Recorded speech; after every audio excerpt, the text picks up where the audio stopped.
Juros, dívida, desonerações.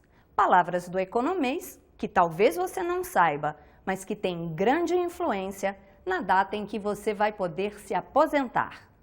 É impossível falar de previdência sem comentar sobre política macroeconômica, né? O governo Dilma produziu uma reorientação na política macroeconômica que significou uma política de juros mais altos após 2013, de redução de crédito, de contenção de gastos, principalmente de contenção de investimento público, e eu quero chamar a atenção aqui que o ajuste fiscal vem sendo feito há muito tempo, né?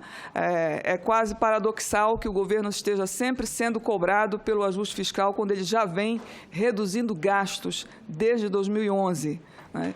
E depois de 2013, a redução desses gastos foi ainda mais profunda, né?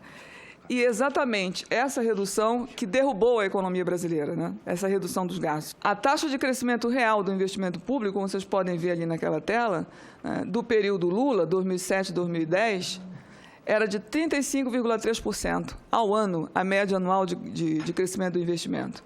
No governo Dilma, essa média cai para 0,7% ao ano, né? Tem 2 anos aí desse período, 2011 e 2013, taxa de crescimento negativa, né? Então, o investimento público cai e puxa para baixo o investimento agregado, o investimento da economia como um todo. Ao lado disso, o governo fez um pacote de desonerações tributárias muito grandes para dar esse estímulo ao investimento privado, para torná-lo líder desse processo de crescimento. O valor das renúncias em 2015 atingiu um montante superior ao que foi gasto em 2014 com saúde, educação, assistência social, transporte e ciência e tecnologia. Essa é a magnitude das desonerações. De 2014 para frente, 253,9 bilhões de reais deixaram de ser arrecadados, renúncia de receita do Estado em favor das empresas privadas. Em 2015, 282 bilhões de reais. 2016, 271 bilhões de reais. O governo abriu mão desta receita em favor das empresas privadas. Isso significa quase 5% do PIB, né? E aqui desse lado, eu coloco as desonerações que afetam a Seguridade Social, ou seja, as desonerações com contribuições sociais. Então, na área da Previdência Social, em 2015, por exemplo, o governo abriu mão de 62,5 bilhões de reais. Em 2016, abrirá mão de 54 bilhões de reais na área de Previdência Social. O total das desonerações da Receita da Seguridade Social, que, como vocês podem ver, é mais de 50% do total das desonerações praticadas pelo governo, né? As desonerações da Seguridade Social atingem em torno de 2,7% do PIB, certo? O governo renuncia a essas receitas que deviam estar a serviço do atendimento das necessidades da população na área de saúde, na área de assistência social, na área de previdência e que vão se transformar em margem de lucro do setor privado. E o que é pior, né? Essa estratégia não funcionou, não resultaram em aumento dos investimentos. Foi um retumbante fracasso, né? Pelo contrário, os investimentos têm caído progressivamente. É tão necessário fazer ajuste fiscal e o governo faz uma política de renúncia fiscal que ele altera o nome e chama de desoneração para não falar que é renúncia. Tá? E aí, essa política de renúncia fiscal queria produzir a manutenção do emprego, queria produzir o crescimento, tá? E ela desemboca na perda de 1,5 milhão de empregos. As empresas que tiveram todo esse incentivo, doutora, começaram a demitir. Não tem mecanismo de punição, não tem mecanismo de fazer. Entidade, empresa que faz acordo e demite, que não tem emprego, não pode ter e deveria devolver. Essa é a lógica. Essas desonerações foram concedidas num período de taxa de juros extremamente altas, né, sem nenhuma exigência como contrapartida, nem na forma de elevação dos investimentos, nem exigências de geração de emprego, nem de preservação ambiental. Então, o problema é o seguinte, não há nada de errado com a Previdência, né? O que está errado é o modelo econômico do governo, porque, apesar de tudo isso, ela continua gerando superávit. O superávit da Seguridade Social em 2011 foi de 76 bilhões de reais. De 2012, 83 bilhões. De 2013, 78 bilhões.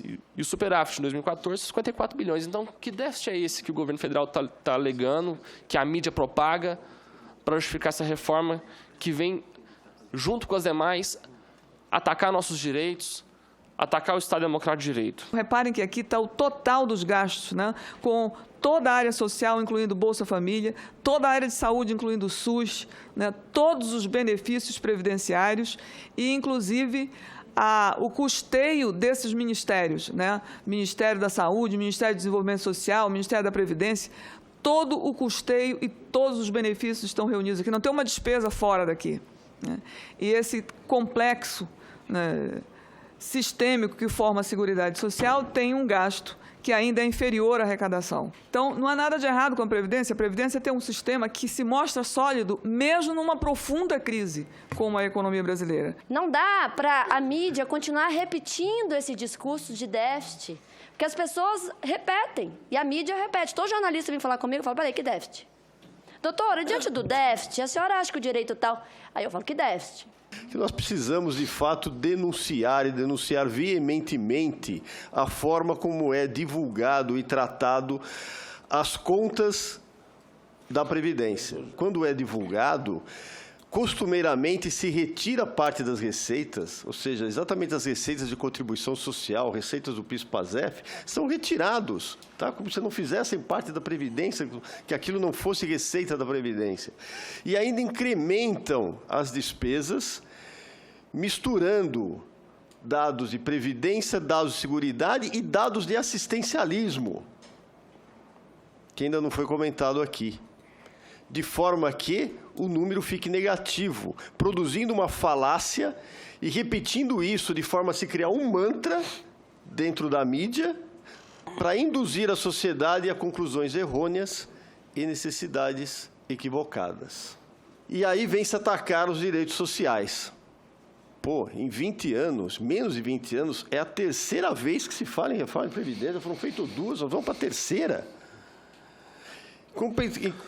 Como se a reforma da Previdência é aquele remedinho santo que pega lá nas florestas da Amazônia para curar todos os males econômicos, né? Aqueles remedinhos que cura problema de cardiologia, bicho no pé, artrite. Afinal, se a Previdência tem dinheiro, por que mudar as regras da aposentadoria? É o que você vai ver a seguir. Será que estão querendo impedir que quem não está aposentado se aposente? Morra em pé feito vela?